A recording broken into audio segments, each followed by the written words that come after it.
ಸ್ನೇಹಿತರೆ, ಮೀಡಿಯಾ ಮಾಸ್ಟರ್ಸ್ಗೆ ಸ್ವಾಗತ ಸುಸ್ವಾಗತ. ಗೆಳೆಯರೆ, ಭಾರತ ಮತ್ತು ಚೈನಾಗಳು ಮತ್ತೆ ಹತ್ತಿರ ಆಗ್ತಾ ಇವೆ. ನೆಹರು ಕಾಲದಲ್ಲಿ ಪಂಚಶೀಲ ತತ್ವಗಳನ್ನು ಪಾಲಿಸ್ತೀವಿ ಅಂತ ಹೇಳಿದ ಚೈನಾ 1962ರಲ್ಲಿ ಭಾರತದ ಬೆನ್ನಿಗೆ ಚೂರಿ ಹಾಕಿತು. ಈಗ ಪಂಚಶೀಲ ಅಲ್ಲ, 6 ತತ್ವಗಳ ಮೇಲೆ ಸಂಬಂಧ ಸುಧಾರಣೆ ಮಾಡಿಕೊಳ್ಳೋದ್ರ ಬಗ್ಗೆ ಚೈನಾ ಮಾತಾಡ್ತಾ ಇದೆ. ಆದರೆ ಭಾರತ ಇದನ್ನು ಎಷ್ಟರ ಮಟ್ಟಿಗೆ ನಂಬುತ್ತೆ ಗೊತ್ತಿಲ್ಲ. ಅಲ್ಲಿ ಮಾತುಕತೆಗಳು ನಡೆದಿವೆ.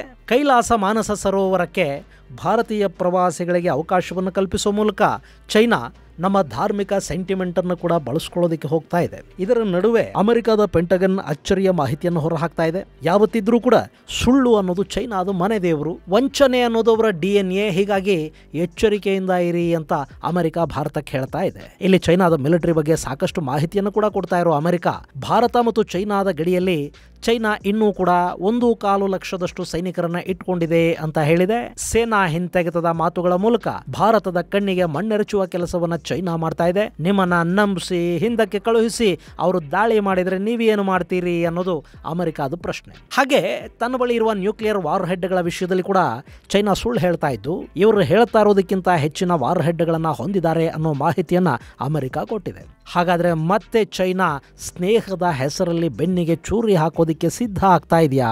ಅಮೆರಿಕ ಹೇಳ್ತಾ ಇರೋದ್ರಲ್ಲಿ ಸುಳ್ಳೆಷ್ಟು ನಿಜ ಎಷ್ಟು ಅನ್ನೋದ್ರ ಬಗ್ಗೆ ಒಂದಷ್ಟು ಮಾಹಿತಿಯನ್ನ ನಾವಿಲ್ಲಿ ನೋಡೋಣ.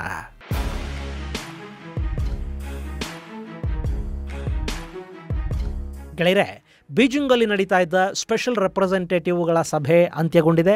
ಆ ಸಭೆಯಲ್ಲಿ ಭಾರತ ಮತ್ತು ಚೈನಾದ ಗಡಿ ಸಂಘರ್ಷವನ್ನ ನಿವಾರಿಸಿಕೊಳ್ಳುವ ನಿಟ್ಟಲ್ಲಿ 6 ಅಂಶಗಳ ಒಪ್ಪಂದಕ್ಕೆ ಬರಲಾಗಿದೆ. ಅದರಲ್ಲಿ ಪ್ರಮುಖವಾಗಿ ಪೂರ್ವ ಲದಾಖಲ್ಲಿ ಶಾಂತಿಯನ್ನ ಸ್ಥಾಪಿಸೋದು ಹಾಗೂ ಅದಕ್ಕೆ ಬೇಕಾದ ಕ್ರಮಗಳನ್ನು ಕೈಗೊಳ್ಳೋದು, ಗಡಿ ಸಮಸ್ಯೆಗಳನ್ನು ಬಗೆಹರಿಸಿಕೊಳ್ಳುವ ನಿಟ್ಟಲ್ಲಿ 2 ದೇಶಗಳಿಗೆ ಒಪ್ಪಿಗೆಯಾಗುವಂತಹ ಕ್ರಮಗಳನ್ನು ಕೈಗೊಳ್ಳುತ್ತಾ ಹೋಗೋದು, 2 ದೇಶಗಳಿಗೂ ಪರಸ್ಪರ ನಂಬಿಕೆ ಬೆಳೆಯುವ ವಾತಾವರಣವನ್ನು ನಿರ್ಮಾಣ ಮಾಡೋದು, ಕೈಲಾಸ ಮಾನಸ ಸರೋವರ ಯಾತ್ರೆಯನ್ನು ಪುನರಾರಂಭ ಮಾಡೋದು ಹಾಗೂ ಟಿಬೆಟ್ ಮೂಲಕ ಹರಿಯುವ ನದಿಗಳ ವಿಷಯದಲ್ಲಿ ಪರಸ್ಪರ ಸಹಕರಿಸೋದು ಹಾಗೂ ಗಡಿ ಭಾಗದಲ್ಲಿ ಕ್ರಾಸ್ ಬಾರ್ಡರ್ ಟ್ರೇಡ್ಗೆ ಅವಕಾಶವನ್ನು ಕಲ್ಪಿಸಿಕೊಡೋದು. ಇದೆಲ್ಲದರ ಜೊತೆಗೆ 2 ದೇಶಗಳ ಸ್ಪೆಷಲ್ ರೆಪ್ರೆಸೆಂಟೇಟಿವ್, ಡಿಪ್ಲೊಮ್ಯಾಟಿಕ್ ಹಾಗೂ ಮಿಲಿಟರಿ ಮಾತುಕತೆಗಳಿಗೆ ಅಗತ್ಯವಾದ ವೇದಿಕೆಯನ್ನು ಸಿದ್ಧಪಡಿಸೋದು ಹಾಗೂ 2025ರಲ್ಲಿ ಮತ್ತೊಮ್ಮೆ ಭಾರತದಲ್ಲಿ ಈ ಸ್ಪೆಷಲ್ ರೆಪ್ರೆಸೆಂಟೇಟಿವ್ಗಳ ಮೀಟಿಂಗನ್ನು ಮಾಡೋದು. ಹೀಗೆ 6 ಅಂಶಗಳ ಒಪ್ಪಂದಕ್ಕೆ ಭಾರತ ಮತ್ತು ಚೈನಾಗಳು ಬಂದಿವೆ. ಈ ಹಿಂದೆ 1954ರಲ್ಲಿ ಇದೇ ರೀತಿಯ ಪಂಚತತ್ವಗಳನ್ನು ಭಾರತ ಮತ್ತು ಚೈನಾಗಳು ಒಪ್ಪಿಕೊಂಡಿದ್ವು. ಅಲ್ಲಿ ಪರಸ್ಪರ ಸಹಕಾರ, 2 ದೇಶಗಳ ಸಾರ್ವಭೌಮತ್ವ ಮತ್ತು ಸಮಗ್ರತೆಯನ್ನು ಗೌರವಿಸೋದು, ಆಕ್ರಮಣಶೀಲತೆಯನ್ನು ಕಡಿಮೆ ಮಾಡಿಕೊಳ್ಳೋದು, ಆಂತರಿಕ ವ್ಯವಹಾರಗಳಲ್ಲಿ ಹಸ್ತಕ್ಷೇಪ ಮಾಡದೇ ಇರೋದು ಹಾಗೂ ಶಾಂತಿಯುತ ಸಹಬಾಳ್ವೆಯನ್ನು ಮಾಡುವ ಒಪ್ಪಂದಕ್ಕೆ 2 ದೇಶಗಳು ಬಂದಿದ್ದು. ಅವತ್ತು ಕೂಡ ನಮ್ಮ ಕೇಂದ್ರ ಸರ್ಕಾರ ಮತ್ತು ಪ್ರಧಾನಿಯ ಬಗ್ಗೆ ಜನ ವಿಪರೀತ ನಂಬಿಕೆ ಇಟ್ಕೊಂಡಿದ್ರು.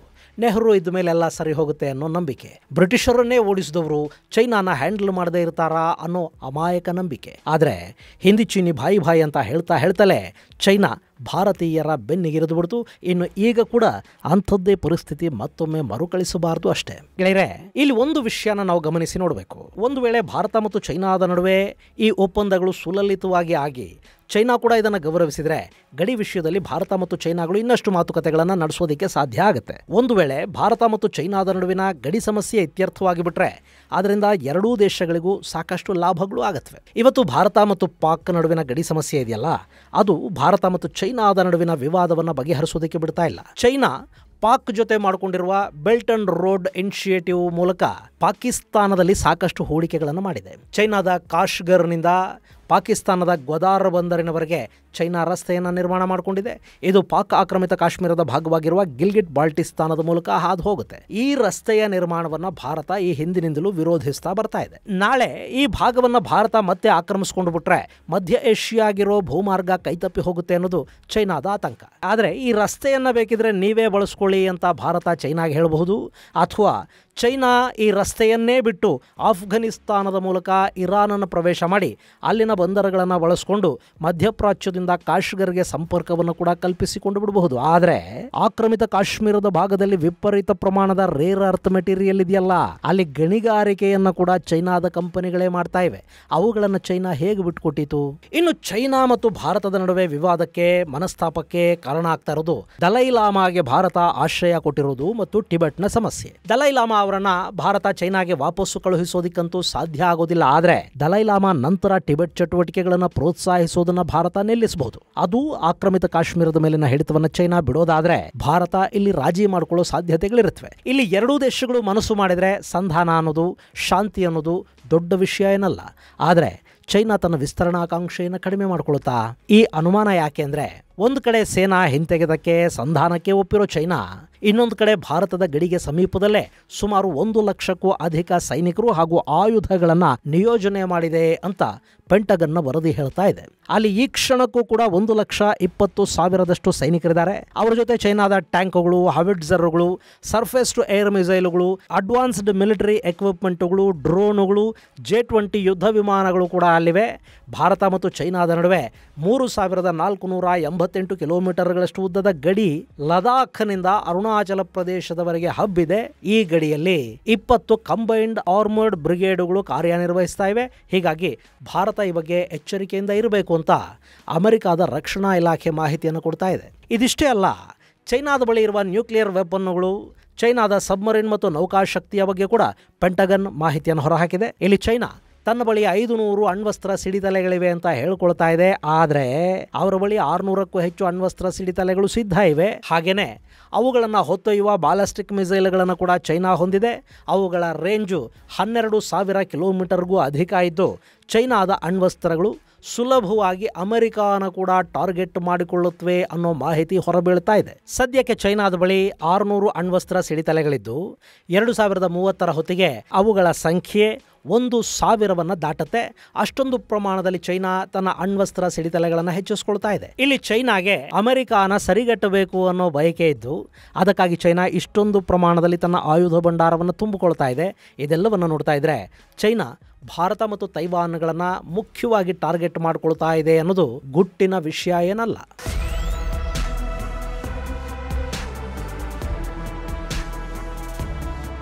ಇನ್ನು ಇದನ್ನು ಅಮೆರಿಕ ಈಗಲೇ ಯಾಕೆ ಹೇಳಬೇಕು, ಇದರ ಹಿಂದೆ ಬೇರೆ ಯಾವುದಾದ್ರೂ ಉದ್ದೇಶ ಇದೆಯಾ ಅನ್ನೋದನ್ನು ಕೂಡ ನಾವಿಲ್ಲಿ ಗಮನಿಸಿ ನೋಡಬೇಕಾಗತ್ತೆ. ಅಮೆರಿಕಾದು ಒಡೆದು ಆಳುವ ನೀತಿ. ಈಗ ಭಾರತ ಮತ್ತು ಚೈನಾಗಳು ಒಂದಾಗೋದು ಅಮೆರಿಕಾಗೆ ಬೇಕಾಗಿಲ್ಲ. ಇಲ್ಲಿ ಚೈನಾಗೆ ಭಾರತ ಥ್ರೆಟ್ ಆಗಿ ಉಳಿಬೇಕು. ಚೈನಾದ ಗಮನ ಭಾರತದ ಕಡೆಗೆ ಹೆಚ್ಚಿರಬೇಕು. ಒಂದು ವೇಳೆ ಚೈನಾ ಏನಾದರೂ ಭಾರತವನ್ನು ಕೆಣಕುವ ಸಾಹಸ ಮಾಡಿದರೆ ಅಮೆರಿಕ ಭಾರತಕ್ಕೆ ಸಹಾಯ ಮಾಡೋದ್ರ ಮೂಲಕ ಚೈನಾನ ಎಂಗೇಜ್ ಮಾಡಿಟ್ಕೊಳ್ಳುತ್ತೆ. ಆ ಮೂಲಕ ಚೈನಾ ಮತ್ತು ಭಾರತ ಎರಡೂ ದೇಶಗಳ ಆರ್ಥಿಕ ಪರಿಸ್ಥಿತಿ ಹಳ್ಳ ಹಿಡಿದು ಹೋದರೆ ಅಮೆರಿಕಾದ ದೊಡ್ಡಣ್ಣನ ಸ್ಥಾನ ಅಬಾಧಿತವಾಗಿ ಉಳಿದು ಬಿಡುತ್ತೆ ಅನ್ನೋದರಲ್ಲಿ ಎರಡು ಮಾತಿಲ್ಲ. ಸೊ ಇಲ್ಲಿ ಭಾರತ ಮತ್ತು ಚೈನಾನ ದೂರ ಮಾಡುವ ಪ್ರಯತ್ನವನ್ನು ಅಮೆರಿಕ ಈ ಕಾರಣಕ್ಕೆ ಮಾಡ್ತಾ ಇದೆ ಅಂತ ಕೂಡ ಕೆಲವರು ಹೇಳ್ತಾರೆ. ಇನ್ನು ಒಂದು ವೇಳೆ ಇಲ್ಲಿ ಭಾರತ ಏನಾದರೂ ಚೈನಾ ಜೊತೆ ಸಂಬಂಧವನ್ನು ಸುಧಾರಿಸಿಕೊಂಡಿದ್ದೇ ಆದರೆ ಅಮೆರಿಕ ಚೈನಾ ವಿರುದ್ಧ ದಕ್ಷಿಣ ಚೀನಾ ಸಮುದ್ರದಲ್ಲಿ ಕಿರಿಕನ್ನು ಮಾಡಬಹುದು. ಫಿಲಿಪೈನ್ಸ್ ಅಥವಾ ತೈವಾನ್ಗಳ ಮೂಲಕ ಚೈನಾನ ಎಂಗೇಜ್ ಮಾಡೋ ಪ್ರಯತ್ನವನ್ನು ಅಮೆರಿಕ ಮಾಡಿದರೆ ಅಚ್ಚರಿ ಪಡಬೇಕಿಲ್ಲ. ಇನ್ನು ಚೈನಾ, ರಷ್ಯಾ ಮತ್ತು ಉತ್ತರ ಕೊರಿಯಾದ ಸ್ನೇಹ, ಇದೆಲ್ಲದರ ಬಗ್ಗೆ ಕೂಡ ಅಮೆರಿಕ ಮಾತಾಡ್ತಾ ಇದೆ. ಒಂದು ವೇಳೆ ಜಗತ್ತಲ್ಲಿ ಯಾವುದೋ ಕಾರಣದಿಂದ 3ನೇ ಮಹಾಯುದ್ಧ ನಡೆದಿದ್ದೇ ಆದರೆ ಆಗ ಈ ಮೂರೂ ದೇಶಗಳು ಒಂದು ಕಡೆ ನಿಂತುಕೊಳ್ಳುತ್ತವೆ. ಇವುಗಳ ಜೊತೆ ಇರಾನ್ ಕೂಡ ಸೇರಿಕೊಳ್ಳುತ್ತೆ. ಈ ಕೂಟ ಅಮೆರಿಕಾನ ಎದುರಿಸುವ ಕೆಲಸವನ್ನು ಮಾಡಬಹುದು. ಆಗ ಕಿಂಬಳಿ ಇರುವ ಅಣ್ವಸ್ತ್ರಗಳು ಹಾಗೂ ಬಾಲಿಸ್ಟಿಕ್ ಮಿಸೈಲ್ಗಳು ಕೂಡ ಉಪಯೋಗಕ್ಕೆ ಬರಬಹುದು. ಹೀಗಾಗಿ ಇಡೀ ಜಗತ್ತು ಚೈನಾದ ಬಗ್ಗೆ ಎಚ್ಚರಿಕೆಯಿಂದ ಇರಬೇಕು ಅನ್ನೋ ಮಾತನ್ನು ಕೂಡ ಪೆಂಟಗಾನ್ ಹೇಳ್ತಾ ಇದೆ. ಇಲ್ಲಿ ಅಮೆರಿಕಾದ ಎಚ್ಚರಿಕೆಗಳನ್ನು ಕೂಡ ಭಾರತ ನಿರ್ಲಕ್ಷ್ಯ ಮಾಡೋದಕ್ಕೆ ಸಾಧ್ಯ ಇಲ್ಲ. ಇನ್ನು ಅಮೆರಿಕ ದೊಡ್ಡಣ್ಣನ ಸ್ಥಾನಕ್ಕೆ ಚೈನಾ ಬರಬಾರದು ಅಂತ ಏನು ಪ್ರಯತ್ನ ಮಾಡ್ತಾ ಇದೆ ಅದು ತಪ್ಪು ಕೂಡ ಅಲ್ಲ. ನಾಳೆ ಒಂದು ವೇಳೆ ಅಮೆರಿಕಾದ ಶಕ್ತಿ ಕುಗ್ಗಿ ಚೈನಾ ಅನ್ನೋದು ಜಗತ್ತಿನ ದೊಡ್ಡಣ್ಣ ಆಗೇ ಬಿಡ್ತು ಅಂತ ಇಟ್ಕೊಳ್ಳಿ, ಖಂಡಿತ ಅದು ಜಗತ್ತಿಗೆ ಕಂಟಕವಾಗಿ ಬದಲಾಗುತ್ತೆ. ಇಡೀ ಜಗತ್ತನ್ನು ಶೋಷಣೆ ಮಾಡೋದಕ್ಕೆ ನಿಂತ್ಕೊಳ್ಳುತ್ತೆ. ವಿಸ್ತರಣಾಕಾಂಕ್ಷೆಯನ್ನು ಮತ್ತಷ್ಟು ಹೆಚ್ಚು ಮಾಡಿಕೊಳ್ಳುತ್ತೆ. ಜಗತ್ತನ್ನು ಆವರಿಸಿಕೊಂಡು ಬಿಡುವ ಕೆಲಸವನ್ನ, ನಿಯೋ ಕಲೋನಿಯಲಿಸಮ್ ಅಂತೀವಲ್ಲ, ಆ ಥರದ ವಾತಾವರಣವನ್ನು ಇಡೀ ಪ್ರಪಂಚದಲ್ಲಿ ಚೈನಾ ಸೃಷ್ಟಿ ಮಾಡುತ್ತೆ.